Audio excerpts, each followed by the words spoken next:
Hello, I'm Father Louis Scurti with Friends of the Word, and I thank you for joining me on this weekday word. And once again, we have Msgr Joseph Ciampaglia.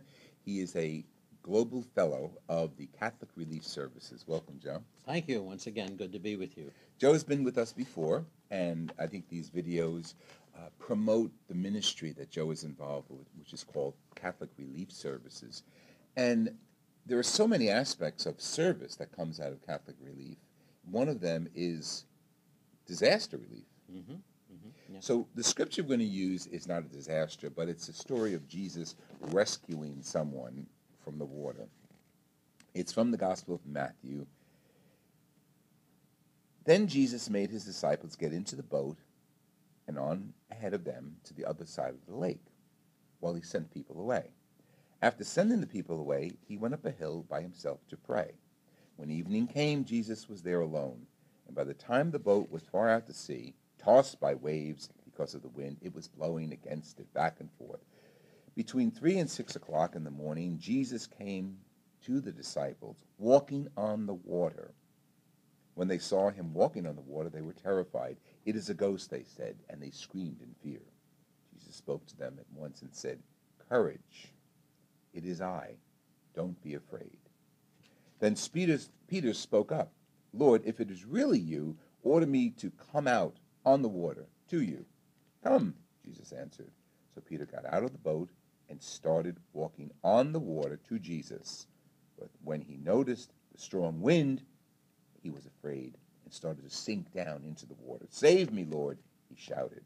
At once Jesus reached out and grabbed hold of him and said, "What little faith you have. Why did you doubt?" Then both of them got into the boat. The wind died down. Then the disciples in the boat worshiped Jesus. "Truly, you are the Son of God," they exclaimed. The Gospel of the Lord.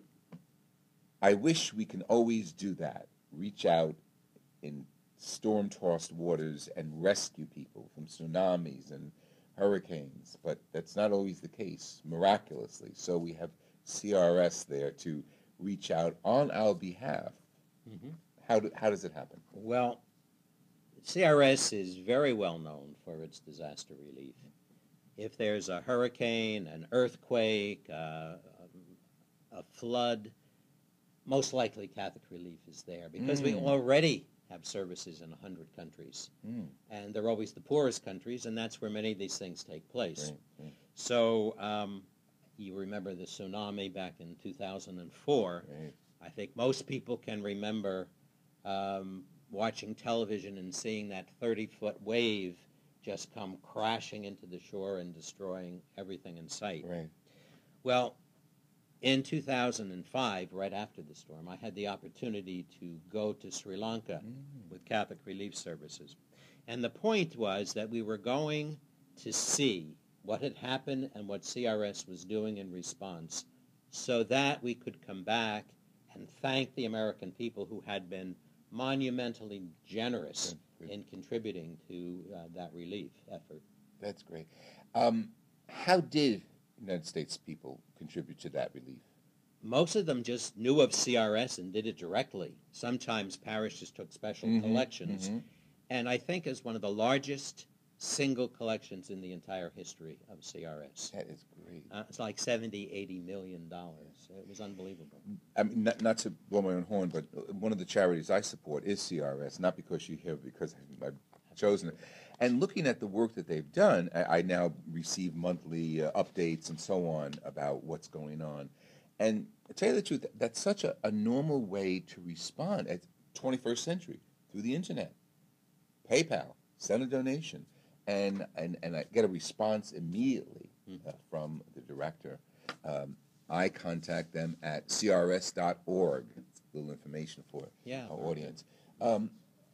It's hard to put ourselves in that position where we can help, and sometimes money is the only way we can help. Sometimes it is, really.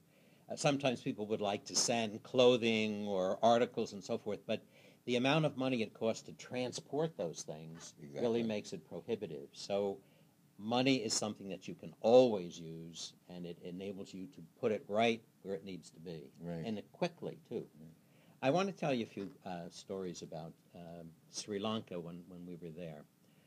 We drove down the main ocean highway, and it was just absolutely littered with destruction. Schools, stores, houses, just piles of rubble. Right. And we came to this beach at the end of our journey. And on the beach, it had been a village for fishermen, and everything was decimated. And we met this young man, I'd say he was in his 30s, and he invited us into his little tent he was now living in, temporarily. And I have to tell you, I've never seen so much sadness in anybody's eyes in my entire life.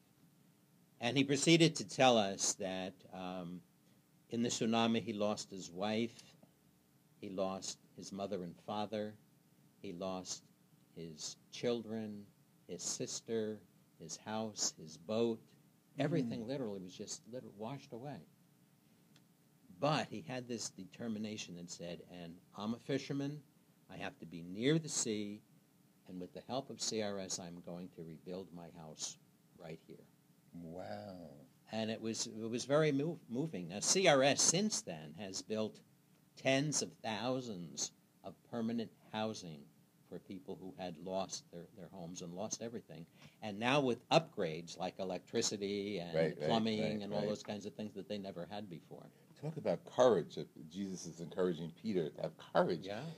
The courage he had and the courage CRS has to go in and, I mean, I think you do better than some governments.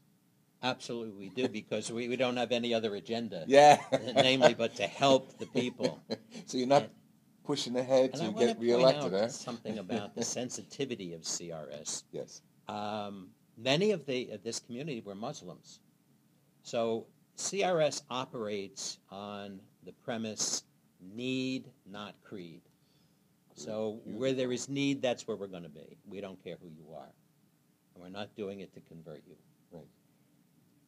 When they were planning the housing, they met with the community, most of which was Muslim, and they said, where do you want the door of the house to face? And many of them said, east, toward Mecca. And that's the kind of sensitivity that CRS brings to its mission. So it deals with the people, not just for the people. Right. And they have a say in what their community needs to look like and what they want it to be. And we support that. Beautiful. This has been Father Louis Scurti with Msgr Joseph Ciampaglia dealing with the topic of CRS, Catholic Relief Services, and disaster relief. If you'd like to contact Father Joe at crs.org or me at fatherlouiscurti@hotmail.com. And thank you for sharing the word. Pass it on to your family and friends. God bless you.